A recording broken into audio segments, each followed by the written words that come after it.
Good morning and welcome to a Peace Out. I was right on time and then I got distracted. I know that's hard to believe, right? But I did, happens to the best of us, right? Anyway, hope you're having a good morning.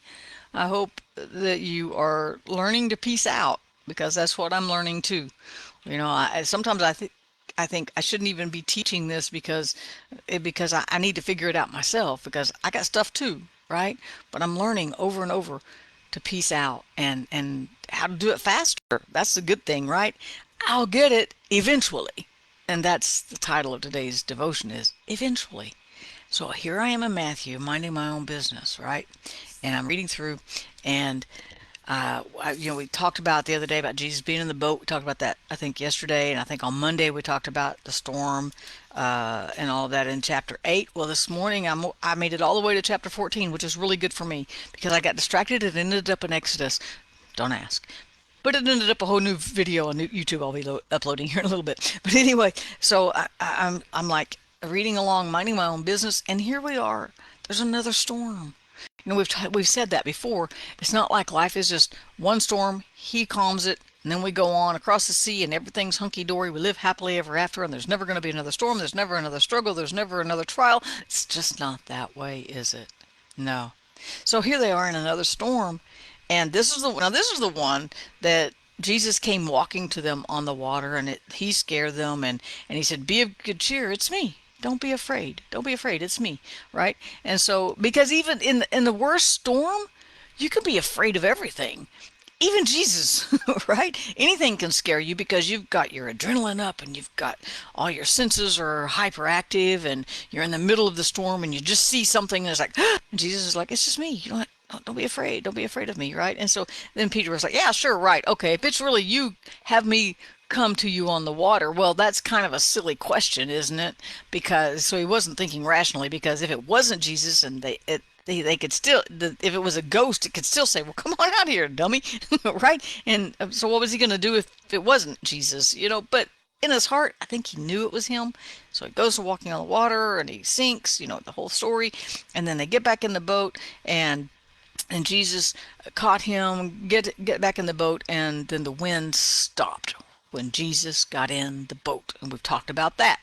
But today there's something different.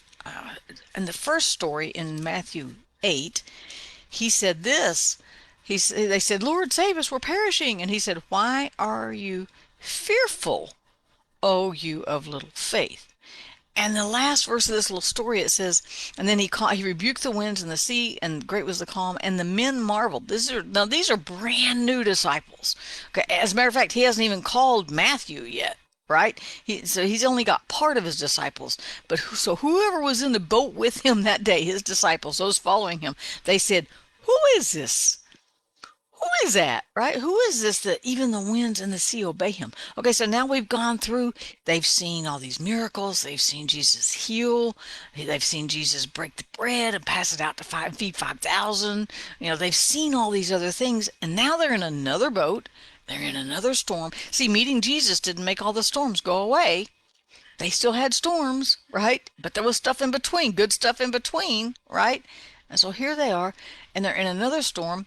And this time he said to Peter, "Oh, you of little faith." That's what he said before. But this time he said, "Why did you doubt?" The first time he said, "Why did you fear?" This time he said, "Why did you doubt?" And then when they got in the boat, the wind ceased. Then those who were in the boat said, they came and worshiped him and said, "You are the Son of God for real. You really are the Son of God." So in these two stories, even though they're very similar, there's a storm, they're all scared, Jesus calms the storm. The first question was, who is this? The second time, after they've walked with him, after they've heard all of his parables about the kingdom of God, they've watched all the miracles, now they're going, "You really are the Son of God." They saw all that stuff, but because he calmed their storm in this moment and calmed their fears in this moment, now they're like, "Oh, we get it. You're Jesus. You're the Messiah. You're the Son of God." And so they didn't say that when he fed the 5,000. They didn't say that when he did all these other miracles. but it was in their boat. When he moved in their boat, then they went, whoa, we get it now. We get it. And sometimes we just don't get it until he touches us, until he touches our storm and brings that calm and brings that peace. Until then, we don't always get it. We could see him do it for others, but when he does it for us, then we go, we get it. I got it. You're God. You're my God. You've got me. You've got me covered. You're taking care of me. You're my peace. You're my protector. You're my shield. I got it. I got it. All this other stuff didn't really matter. And you know what was really cool? Here's what stood out to me today. The first time Jesus said, why are you fearful? The second time he says, why did you doubt? He didn't not calm the storm, even though he knew they were fearful.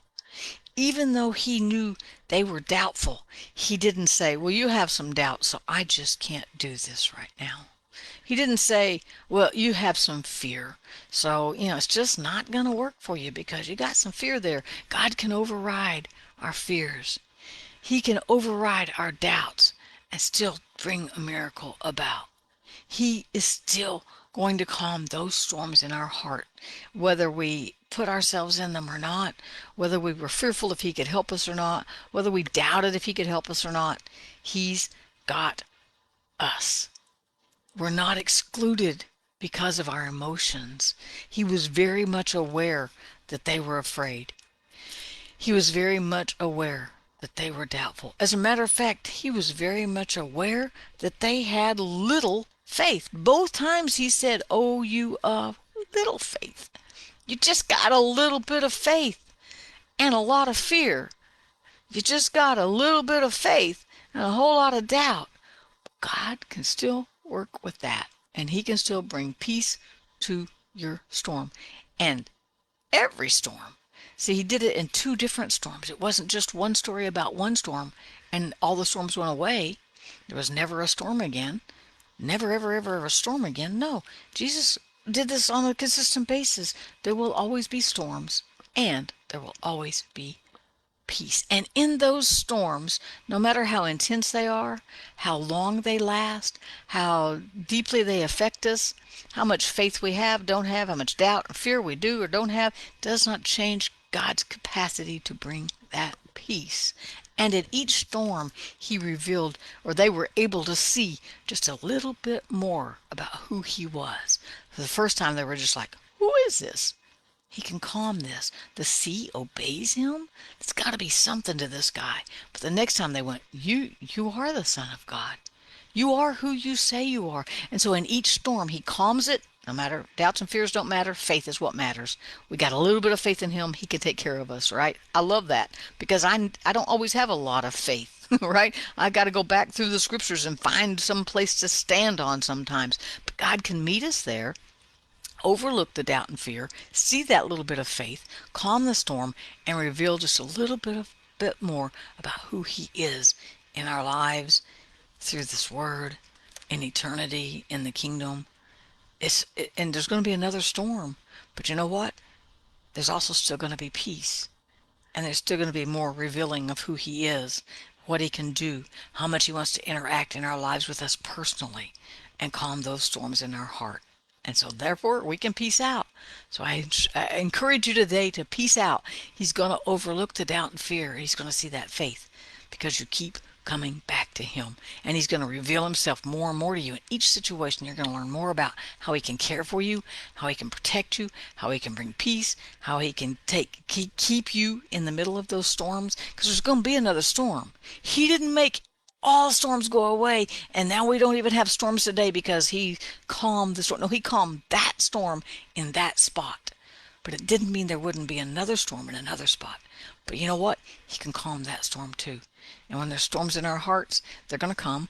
And when he calms this one, there's going to be another one. And he can calm that one too. And better than that, he can calm me in the middle of the storm. He can calm you in the middle of the storm. And eventually, we'll get it. And we'll peace out. Peace out. Have a great day. I hope I said something that made sense and helped you work through today. Have a great day. I'll see you tomorrow.